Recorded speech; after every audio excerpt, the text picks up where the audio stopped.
Comment un pays féodal fermé sur lui-même est-il devenu en quelques décennies une puissance industrielle moderne? Aujourd'hui, on plonge dans l'ère Meiji, une période clé de l'histoire qui a bouleversé le pays en profondeur. D'ailleurs, j'ai sorti une vidéo sur l'ère Edo. Si vous voulez aller la voir, n'hésitez surtout pas. Je vous mets la petite bulle informative en haut pour pouvoir aller la voir. Chapitre 1.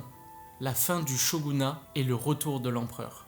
En 1868, après plus de 250 ans du règne du shogunat Tokugawa, le Japon bascule. Le pouvoir militaire est renversé lors de la restauration de Meiji. Et le jeune empereur Mutsuhito, excusez-moi de la prononciation si jamais je le prononce mal, devient le symbole d'un nouveau départ. Ce n'est pas seulement un changement politique, c'est une révolution. Le pouvoir impérial est restauré, mais cette fois, c'est pour guider le pays vers la modernité. Chapitre 2. Une modernisation accélérée. Inspiré par l'Occident, le Japon se lance dans des réformes radicales. En quelques années, le pays se dote d'un système éducatif national, d'un réseau ferroviaire, d'une armée moderne et même d'une constitution, celle de 1889. Le gouvernement envoie des délégations à l'étranger, comme la mission Iwagura, pour observer et apporter les meilleures idées des plus grands pays d'Europe et des États-Unis. Chapitre 3. Une société en mutation.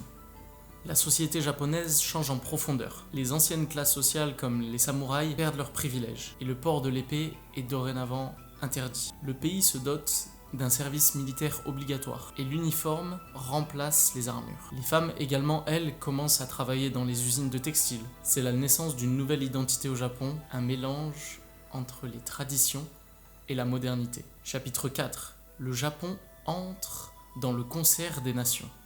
Fort de sa modernisation, le Japon veut s'imposer sur la scène internationale. En 1894, il remporte la guerre contre la Chine. En 1905, il bat la Russie. Et cela relève vraiment d'un exploit venant d'un pays asiatique. Ces grandes victoires marquent désormais l'entrée du Japon dans les grandes puissances internationales. Mais cette puissance annonce aussi un tournant plus militariste. L'ère Meiji fut une révolution silencieuse, menée tambour battant. En moins d'un demi-siècle, le Japon passe des sabres à la locomotive, du shogun au parlement. Mais cette modernité rapide posera aussi les bases des tensions du XXe siècle. Une époque fascinante qui continue de façonner le Japon d'aujourd'hui. Merci à tous d'avoir vu cette vidéo, j'espère qu'elle vous aura plu.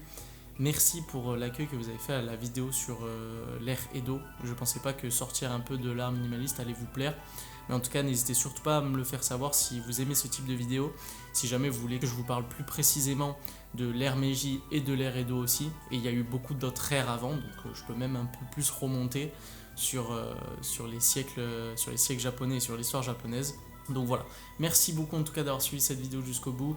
N'hésitez surtout pas à liker et à vous abonner si jamais ça vous a plu. C'était Okayo, je vous remercie beaucoup. Ciao, bye bye.